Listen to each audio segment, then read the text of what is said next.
And we're good. And we're live. Hey guys, welcome. We want to welcome you tonight. We know you probably had a long day. You might just be scrolling, you just ran across us, or you might have looked for us on purpose. But tonight you are in the right place at the right time because it's going down. We're going to talking about overcoming past hurts. We're going to be talking about overcoming things like addiction, abuse, sexual abuse, physical abuse, past pain, all those subjects, those uncomfortable subjects, those trials and tribulations that we've been through, that we're still going through.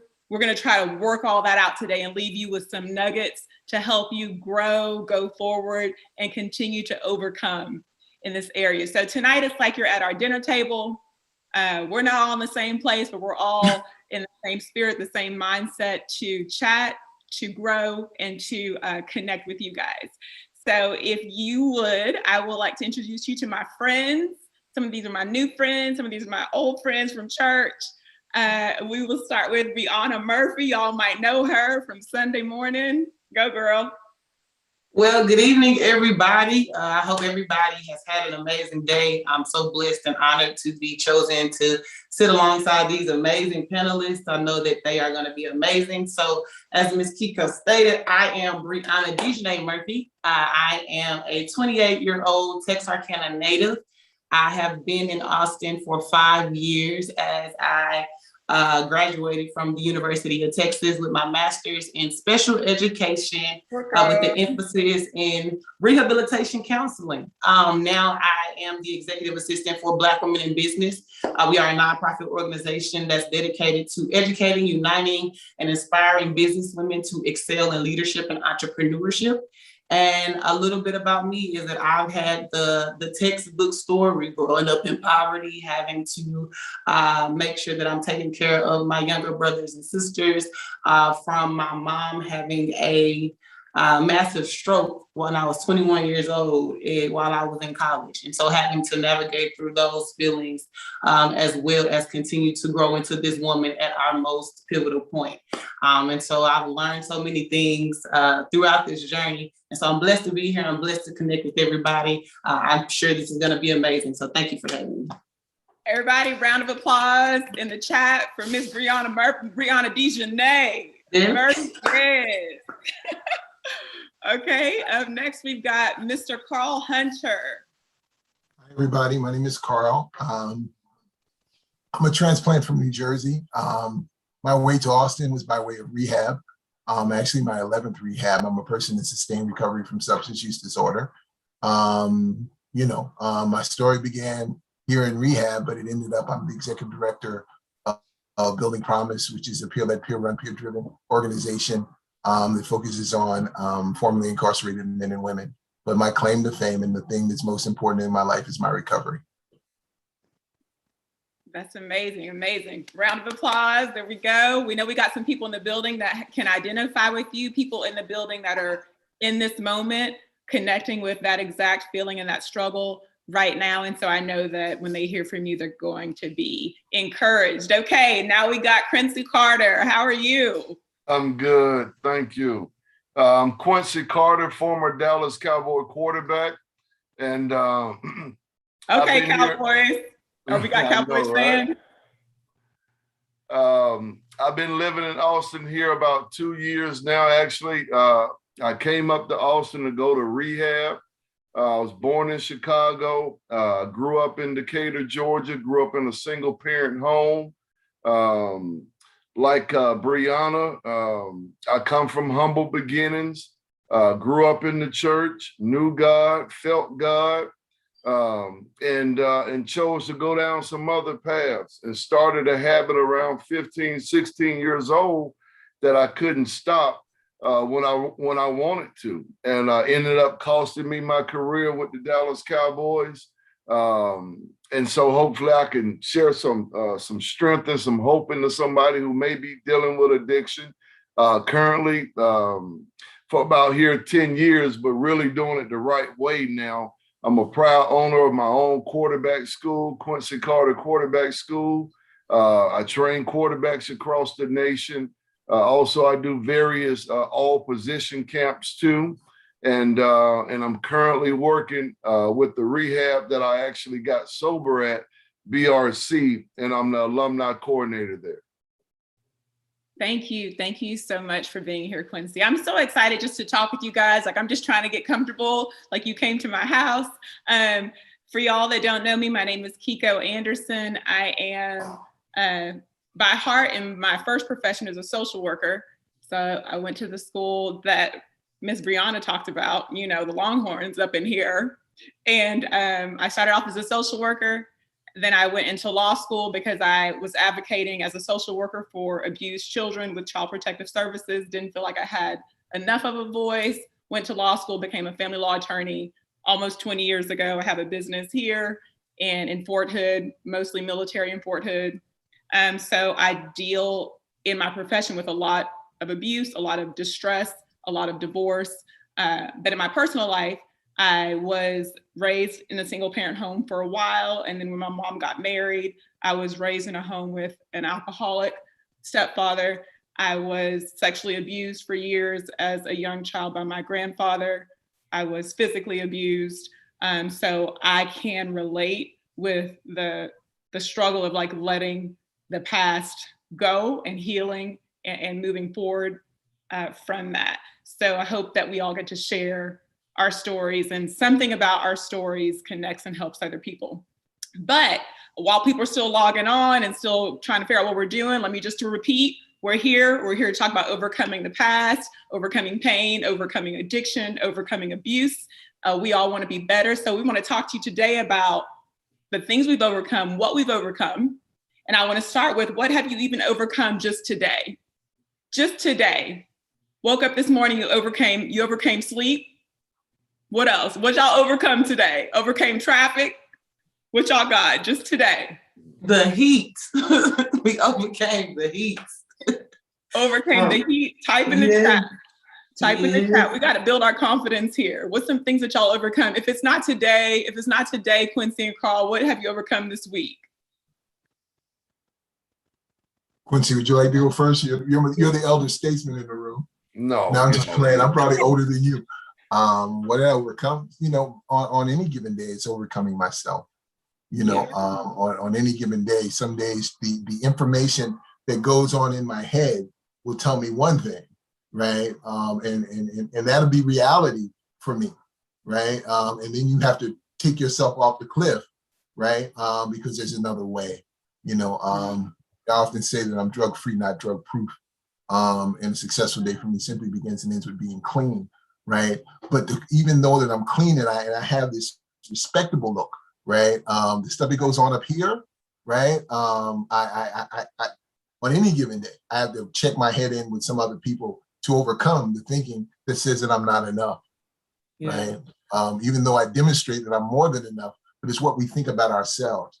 With my addiction, it was, if using drugs is the answer, what was the question in the first place? And if you watch any type of CSI stuff, or what is that show with the thing at the end, Law and Order, that one, right? They always go back to the scene of the crime. Yeah. Right. And in the context of some of the things that we have to do, and when we're overcoming, we have to go back to the original trauma, because drugs for me was a response to something. Mm-hmm. Right. And some of those things, even though I'm clean, right, some of those things still haunt me. And one of them is the feeling of not being enough. Yeah. I love that. That's some wisdom for y'all. I just overcame the alarm clock, but he overcame himself. You guys, come on. I love it. Okay, Quincy, what did you overcome today, this week, recently? Because the people need to know we're struggling. We're in it with them. We're in the fight. We haven't made it all the way. We're overcoming more. That's why we're overcome mores. Mm-hmm. Mm-hmm. I would say overcoming change today. Today was my first day in my office on my real job. I call it a real job because of my quarterback school. But it's my first day at the office, being the alumni coordinator, and by nature, being an athlete, I like to stay on the same routine and the same schedule. And I made some career changes here a couple of weeks ago. Actually talked it over and got some great advice from one of our own, Skip Walker. Yeah. And so, I'm overcoming the change of actually, doing something new, accepting my role. Because I'm, like I say, man, I like to stay on the same schedule, but, overcoming that fear and anxiety of a new job. So I'm starting to get into a little routine now, but it's different for me. And so just overcoming that change of doing something new and accepting the job and going full head of steam. Yeah, I love that. Overcoming something new, overcoming yourself, your thoughts, change. What you got, Brianna? Oh, honestly, this season, I would say this season of my life, not just this week, I have really been overcoming self-doubt. I think in this season of my life, God is moving me to different levels, and a lot of the things that I have experienced, feel like I've done, and feel like I'm not worthy to be in the positions that He's called me to. And so what I will do is subconsciously, I will self-sabotage my progression for fear that I'm not even supposed to be in that place be there in the first place. So it's a never-ending battle of digging up all of the things that people have told me, the things that people have said to me that I now believe. Because a lot of times when people tell you stuff so many times, you start operating in that space as if that is truly who you are. And so being connected to people who see past your experiences and the things that you've had to do, but see exactly who God has called you to do, and helping you see that as well has been the biggest thing that we've been working on in this season. So, that is really where I am. It's like really just fighting to overcome that self-doubt, because that is the belief in myself is what's going to continue to take me to the next level. Okay. I love it. I love it. So we're going to be talking, y'all, everyone that's watching, we're going to be talking about who we are, what we have overcome, what we're still struggling with. We're going to be talking to y'all about how we've made progress and how we've overcome, and we're going to be talking to y'all about why. So we're still on who and what right now. So do y'all mind sharing like the struggles, the pain that you've gone through, or the things that you've overcome, how long ago that was, or what season of life that was for you, when you're talking about the addictions, or when you're talking about, if you've been through abuse? Remind me really quick what your story is. I have addiction for Quincy. I have addiction for Carl. Was there anything more than that? Past pains or past struggles? Well, I'll talk. Within the context of addiction, addiction is just one face of the internal problem that went on with me anyway. When Brianna was talking, that thing called imposter syndrome, right? That I'm not enough thing wells up in me. But where did that? We have to ask ourselves, where did that come from? Yeah. Right, because the epistemology is the study of thought, right? And we come here not knowing anything, but those who are around us graft those things on our minds and on our spirits. So how did I know that I'm not enough? Right? Was it the trauma of being a preacher's kid or being skinny with a big head, right? That I thought I was ugly. Yeah. Right. And that ugliness took root, right, inside of me. Because some things take root if we don't have people around us in affirming who we are, especially as Black men and Black women, right? Those things, the whole society disenfranchises us. Where are we being affirmed at, right? And if you're not affirmed, then you're trying to compensate. And the compensation for me was using drugs, right? Because once the drugs came, all the inhibitions left, right? But we understand that we cannot live life without feeling, because I just didn't want to feel. I just wanted to be happy all the time, because I grew up in a time, I'm a little bit older than everybody. Like I grew up in the Brady Bunch era, right? in a good way when everybody was happy and smiling, right? So I thought you had to be happy all the time, right? But I wasn't happy all the time, right? So what did you do with that? You know, so I learned how not to feel. So when did you figure out that the problem wasn't the actual substance so much as it was like the core of like why you were seeking coping through drugs? Like, did you figure that out? Because when the drugs, I can answer that real quick. When the drugs went away, I was still crazy. Okay. Right? When I stopped using, right? The causal sort, right? Because the drug isn't a necessarily problem, right? It's the social thing that's the socially not acceptable thing. But when you take that away and I become socially acceptable and I'm still crazy and I'm still dealing with those salient issues, then you find out what the issue, going back to the scene of the crime. You know, because my first drug of choice was lying. I didn't want to be who I was. Yeah. Right. And so where was my self-esteem at? Right. Because, you know, the first law of nature is self-preservation. Why am I doing something that takes that away? What was wrong with me that I wanted to kill myself? Right. Yeah. Kill my spirit. Right. Who can relate to that though? That just like not being affirmed as a child or not being encouraged. Can y'all relate to that? Because I'm like, wait, do we all have similar upbringings here? What about you, Brianna and Quincy? Did you have that as a child, that kind of strong sense of being encouraged and valued and loved well? I did. You know, my mom did a great job with me, encouraging me. You know, we got this thing where I got about 13 or 14, and we still say it to this day that I'm fireproof. And she was talking about God's spirit and being fireproof. Yeah. So my mom embedded that in me at a young age.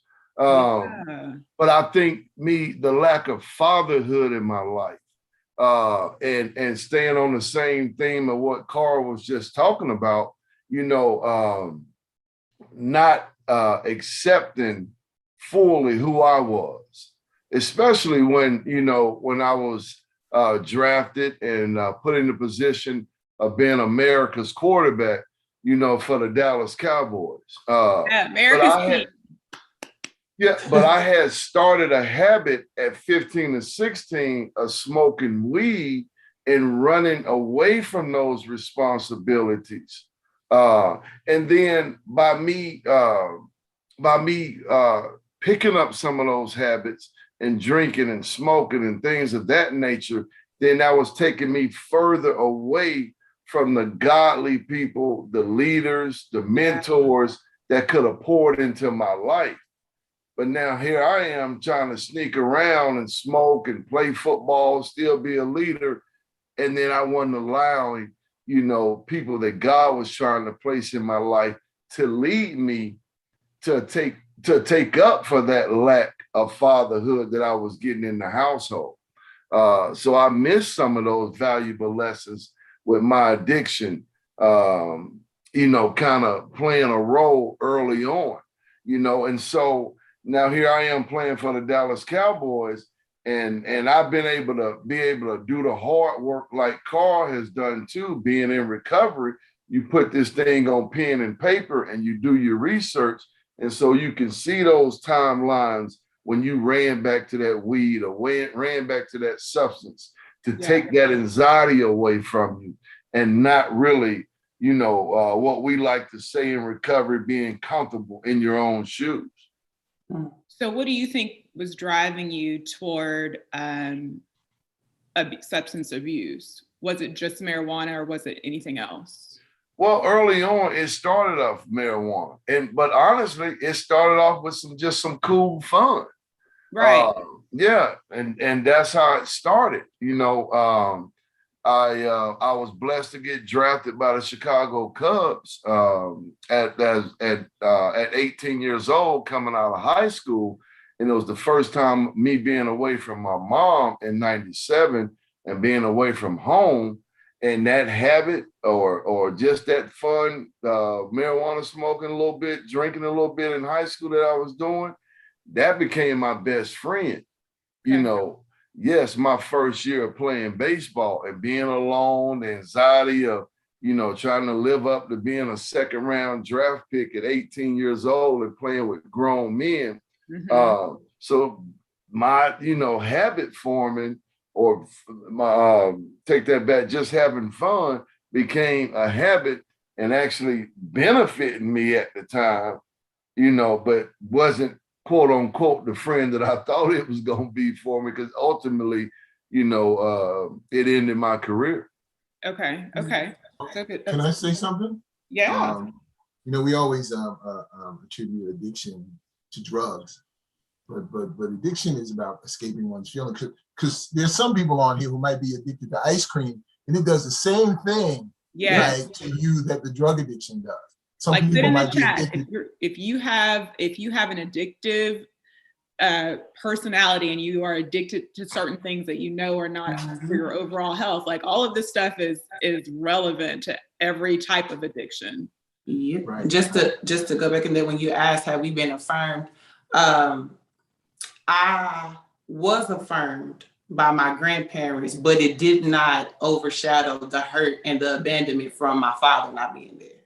Okay. So at 9 years old, I overheard my biological father say that I was the most ugliest, hideous creature, and there was no way that he could be my dad. I'm hearing this as a child, and I still go run, and I give my daddy a hug, and he looks me in my face and say, yeah, daddy loves you. Meanwhile, I just heard. But something in me wanted and longed for my father. My friends' dads were there. So my sister's father, I saw my sister's father always. So why didn't my dad was there? So I had a man, my strong grandfather, my grandfather, who is everything to me. He was there in my life, constantly telling me who I was. But because it wasn't from my biological daddy, it was something that I never really believed. And so throughout the years, I found myself, like Mr. Carl said about addiction is just escaping. So I found my addiction was in attention. Yeah. It was, I'm a 6'1" woman. I'm very loud. And then I also was one, I would love on everybody, because I never wanted anybody to feel the way that I felt when I heard those words. And so what happened was that then became my personality, and it began to negatively impact me, because all of the attention that you're seeking is not the ones that's good for you. Right. And it wasn't until I was connected with my coach and with my mentor, Coach Rose Smith, shout out to her, who we have these avid talks on the daily about just really understanding who you are. And like, you are not the things that happen to you. You are not the things that people have said about you, and you are not the things that you have done. And so it's not until you get to those spaces and where you have somebody who can say, hey, why do you do that? Hey, what made you say that? Hey, why did you react this way? And really sitting with yourself and doing the work. Like, one of the things that we've talked about is that you can't control what happened to you. You just control how you respond to it. And so it takes sitting, doing that work as a self, no matter what age that you're on, to really exposing and peeling back the layers. Why did I do that? Why did I say that? Why did I react this way? Why did that make me feel that way? So that you can truly move through the healing process. I like that. And you're kind of bringing us, oh, sorry, go ahead. Yeah, and speaking to Brianna's point, I was thinking about Lazarus when he was called out of the grave. Yeah. He still had on his grave clothes. Yeah. Right. Mm-hmm. So he didn't come walking out, he came hopping out.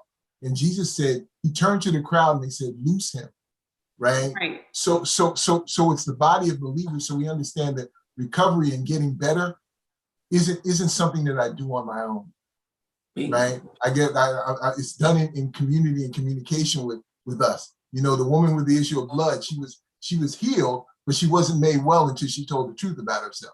Right. So again, when we begin to start talking about telling our own truth and being okay with telling our truth, are we able to come out of certain places, come out of the trauma, to understand that I ain't the only one, right? I ain't terminally unique and fatally cool, right? That's just not, I'll keep talking. No, but what you're talking about is what exactly everyone needs to hear, because that is the goal. Like, we want to be loosed. We don't want to be chained to the past. A lot of us know our struggles. We know a lot of times the role we're playing in it. And for comfort or for self-soothing or whatever, we don't take the necessary steps to overcome the addiction or to overcome the low self-esteem or to overcome the bitterness or the unforgiveness to make progress. And so today I want us to talk about the how, like how y'all talked about what you've been through. How did you begin to move out and up and onward from the places that you were in? I've heard a little bit of the hows. I think being introspective and being honest with yourself about where you are right now. Carl, you talked about don't do it by yourself, right? Don't do this by yourself. Be honest, be open about where you are. And I'm so glad that people are watching right now, because hopefully you've heard someone say something already that confirms for you that you're not by yourself. You're not the only little girl that was touched inappropriately. You're not the only woman on here that's been divorced, or man. Like, I don't even know if I said that I was divorced. I got pregnant in law school. I was so ashamed because I wanted to be the perfect little girl, because I was a perfect kid in school, and I never got to the principal's office, and I got all A's, and I'm a perfectionist. That's by nature, because I'm easily embarrassed. I'm hypercritical of myself, and to a fault for other people. And I didn't want to be, I was proud. Like, I didn't want people to know that I sinned. I had sex before I was married, and I got married young, and it didn't work. I failed. It's probably the first time that I publicly failed something. And that was hard for me because I was so proud, but that had to be broken. I'm glad it was. But how did you move out of the circumstances you were in and make progress? So some of these people can write down some tips. And if you have tips in the comments, write something. How did you get out of being addicted? How did you get out of low self-esteem? What can we do, y'all? All right, so I'll talk. 2 Sundays ago, I had an opportunity to preach at a church in New York City. Yeah, so let me tell you this. I'm being totally transparent. A seminary degree, being well-read and all that. Addiction is an equal opportunity destroyer, right? It doesn't matter, because I was getting high in my church, right? But I had an opportunity to preach about the woman with the issue of blood. And what sticks out for me, she had to get to the end of herself, right? When she got to that place of being sick and tired of being sick and tired, right? Because there's some of us, like myself, right? It took me 30 years to get 1 year clean, right? There was a comfort, right, in my dysfunction from it. I was okay in that because it was something that I was sure about, right? That there's fear in going outside of yourself, right? Because the woman with the issue of blood, right? Based on Mosaic law, if she went out and to touch anybody, that's punishable by death. Yeah. But there came a point when the fear didn't overshadow the pain, right? And I want to get fixed. And that's the same thing that happened to me, right? I got sick and tired of being sick and tired of being sick and tired. And I needed something different to happen. Yeah. That required me to do something different. Okay, good. Okay, so y'all, if y'all feeling sick and tired and sick and tired and sick and tired, today is your day to make a change. We got Nicole Conway. She said God plus therapy equaled healing for her. So those of you out there, if you don't know the Lord as your personal savior, like, try God. That will help you. Try therapy. What else can people do? How can people get past these things? Well, I'll share my experience. Like Carl, it took me 15 years to get 1 year clean and battling in and out of rehab. I grew up in the church. I've seen God work in my life. I never forget my biggest moment seeing God early was reading the prayer of Jabez and reading that book. Yeah. And watching God enlarge my territory. But some way along the way, I didn't totally believe in God, and I truly believed that that the drugs and alcohol was taking me away from Him. So a couple years back, I went to rehab again for like the 8th or 9th time. And man, I surrendered to God. First of all, I let God completely take over my life. And we talk about it in AA also, about letting God's will completely take over and him completely giving you whatever your life may look like, but giving you the strength, giving you the wisdom, giving you the love to work through your issues. I'm a living testimony of that. But then also, I can't dismiss the fact of what AA and the program has done for me also, and surrendering to the program. We have 12 steps in the program. Each step has a spiritual principle by it. Honesty, hope, courage, integrity are just some of those. Yeah. And living by those spiritual principles, and doing the little things. I got blessed with Skip Walker as being my sponsor, who goes to Greater Mount Zion. And like I said, I came to Greater Mount Zion right out of rehab, started going there. But I let God's spirit and his will take over. And now I'm blessed with the people that I really need to be around me. And so now I start formulating a team. I had a good buddy of mine, Hollywood Henderson, who's actually my grand sponsor, who's been, my sponsor for years. Yeah. And letting him completely, come into my life. Let the Skip Walkers, the Anthony Williams, and really tell my story and stop hiding and stop running from my issues, and really let them help me. So those are just 3 examples of how, stop hiding, stop running, be transparent, let people help you, reach out to people. Like you said, surrender. Yep. Whatever it is that was in your past that is painful for you to break away from, sometimes you feel like it's like an aggressive thing that you have to do, but a lot of it is a surrendering. Like this, I gotta let this go. I gotta stop trying to cope on my own, or I gotta stop trying to figure it out, on my own with no support, and surrender my pride, like for me, or my way of doing things, or my desire to please people. Like, you have to walk away from some people, just like they're saying to get hooked up with certain people. Normally that means you got to walk away from other type of people, right? Am I right? So Brianna, what about you? Because you have a different story, like in your story or in your past, some of the things you did. So first, I would say that in order for you to overcome something, you have to acknowledge that it exists. Yeah. And so that is the first step, is that you have to really say, okay, this is an area of my life that I'm struggling with. And like both of the gentlemen mentioned, being okay in that space. One of the things and one of the lessons that we have been, my mentor and I have been talking about, is that a lot of times when we're going through things, we're feeling things, we try to get over it, right? That's what it was. I'll get over it. Just get over it. But getting over it is not acknowledging the path in which your feelings and your emotions are going in this moment. So you got to go through it. You got to feel it. You got to know that, okay, this is making me feel this way. And so that's one of the first things. And that's the hardest thing, because once you acknowledge that there is a problem, now you know you can make steps to fix it, but you can't fix something that you're not willing to say out loud that is there.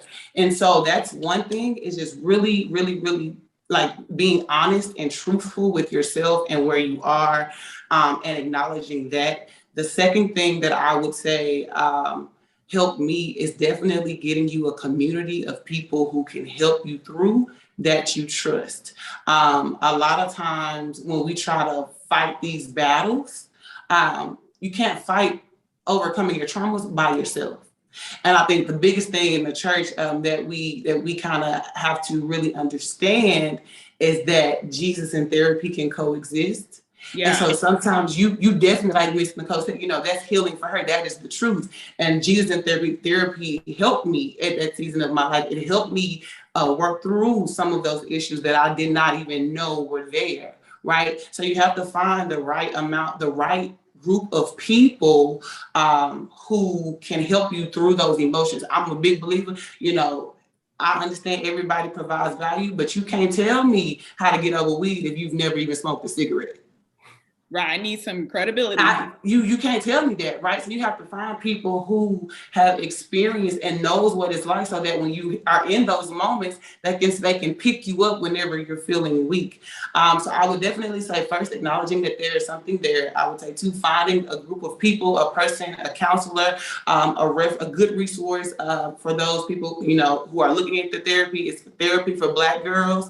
You can go on their website and you can type in that for both men and women. You can type in somebody who looks like you, because that is, you know, you're able to relate and connect, and that is something that can definitely help you through that. And then the third thing I would just say is to find peace in knowing that there will be some times where you will fall. On this healing journey, as you're overcoming your trauma, as you're working through the things that have happened to you, I think social media paints it as this one-dimensional, linear, you know, you do this, you do that, and you're fixed. And it's quick. And it's quick. No, there are going to be times in each level of your life that you're going to have to work through these things. And just because you've passed it on this level and you mess up on this level doesn't mean that you failed. It means that you're human and that you feel, and that there are some times that you may revert back, and that's okay, because healing is a never-ending process. Overcoming the things that have happened to you is a never-ending process. And when you find peace in that, you give yourself grace and you give yourself permission to be human and to go through the things that you can, you know, have experienced in life. So that would be what I would definitely do. Yeah, I love it. And I think that trust word is resonating with me because from my perspective, being abused, it's hard to trust people, because the people that you expected you could rely on are the people sometimes that have hurt you or have harmed you, or have wanted bad for you or toward you. But you do, and God, I pray that God would send everybody that's listening to this, somebody that they can trust enough to help change their perspective, to help change the way they see things, because whatever if there is something that you're struggling with, the way that you are handling it, if you haven't overcome yet, isn't working, right? So if you're watching this and you are in the middle of bitterness and you can't get out of it, if you're in the middle of an addiction, you can't get out of it, if you're in the middle of a pain you can't get out of, you're gonna have to trust someone enough, with God's help, to help change your whole perspective. Like Carl said earlier, like, get over yourself. It's something about the way you're seeing this, something about the way you're handling this that may need to change. And I can just tell you, as a little girl, I remember the day I was 6 or 7 years old. I had been sexually abused for 3 to 4 years at that point. And I was sitting in my room. I always was by myself because I was safe by myself.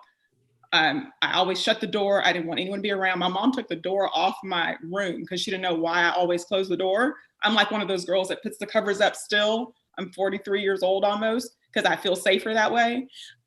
But when my aunt came to talk to me, they came to me because the police called them, because my grandfather molested another child who told her parents. And I never told anybody for 3 or 4 years. She told, so the police, and she told that what he did to me.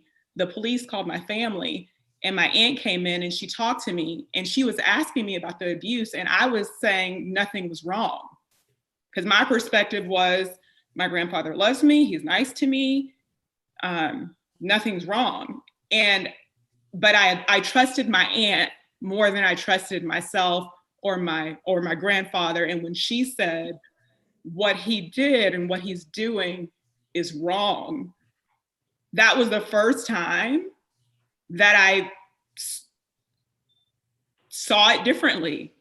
And it was the beginning of a healing for me, because she helped change my perspective. And I was little, of course, but there's a lot of things that people go through and you're not seeing clearly.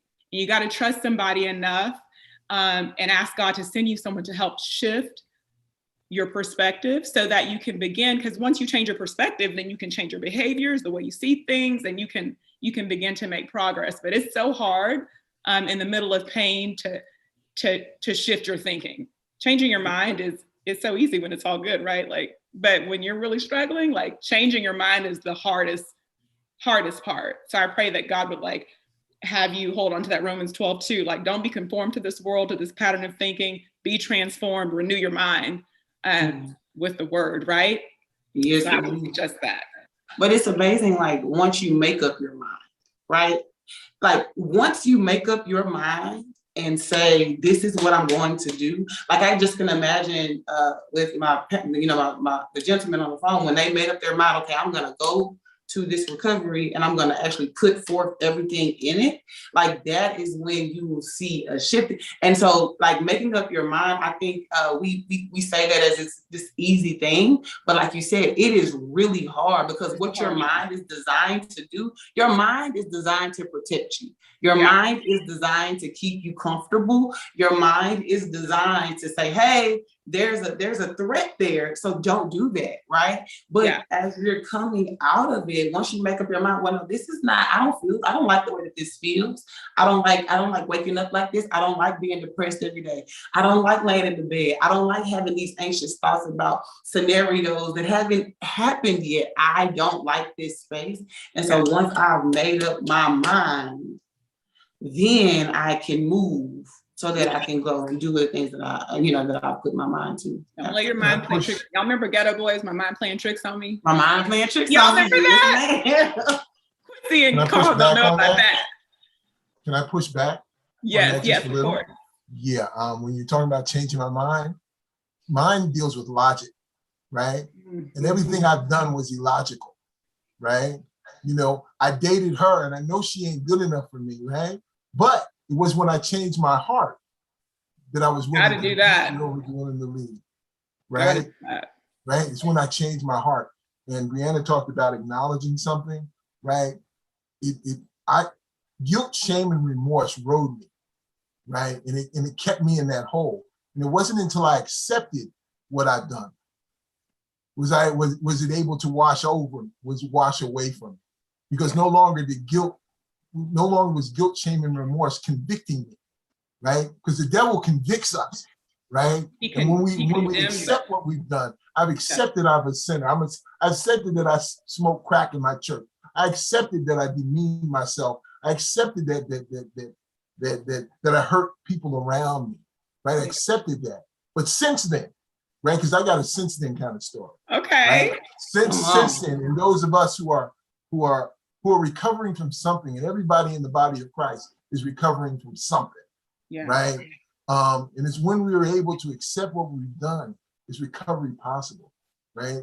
In Narcotics Anonymous, where I go, we say we suffer from a spiritual, mental, and physical disease, but the solution is spiritual in nature. There was something broken in my spirit that had to be readjusted, right? To make change possible.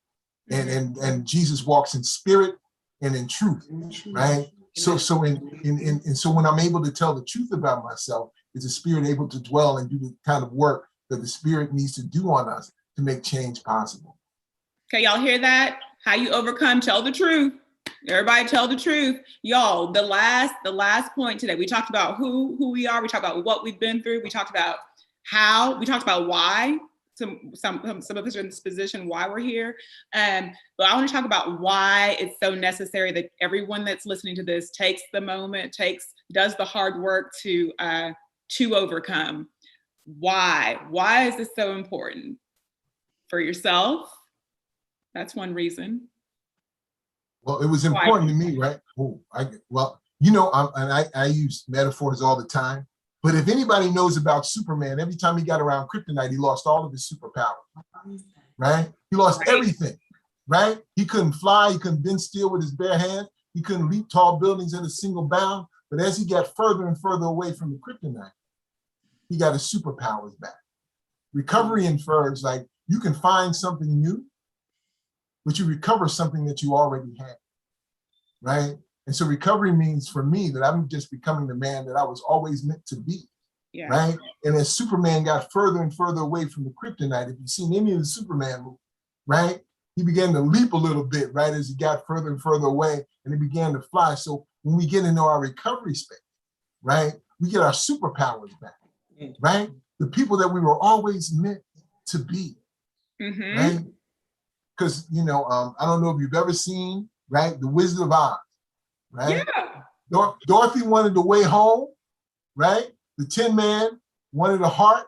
The Okay. Scarecrow wanted a brain, and the Lion wanted courage, right? Okay. If you watch the movie, Dorothy always had the way home.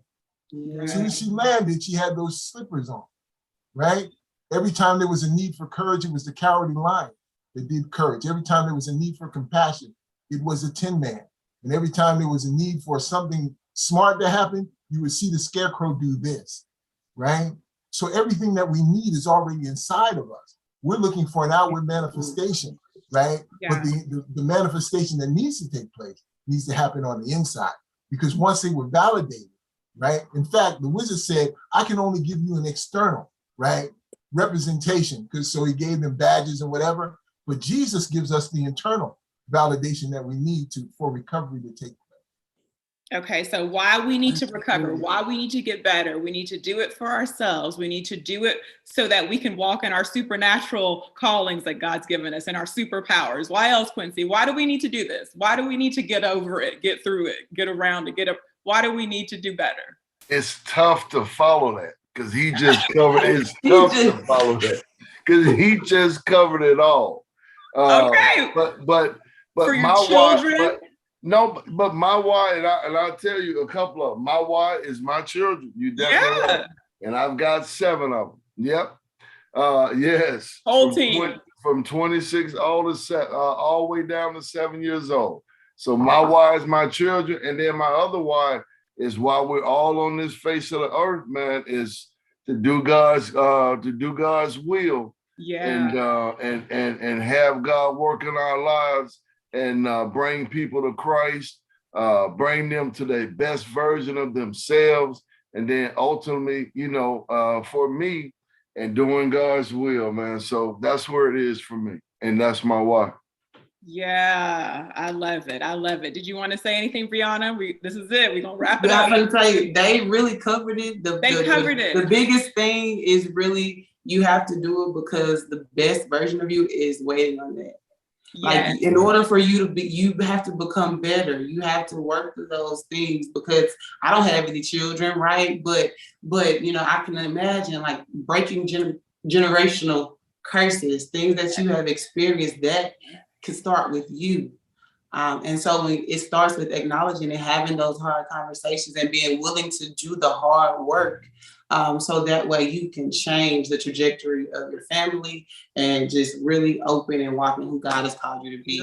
This is amazing. For your future. So I want to thank you. I want to thank you, Brianna. I want to thank you, Carl. I want to thank you, Quincy. I want to thank everybody that logged in today. We want you to do better. We want you to overcome. We want you to change your heart and your mind. We want you to get connected with people. We want you to get mentors. We want you to get therapy. We want you to be saved. We want you to be in a body that will help uplift you. We want you to walk in your full calling. We want you to do it for you, for your family, for your children, for your superpowers, most of all for the kingdom, so that God would be pleased and he would say to, well done, good and faithful servant, well done.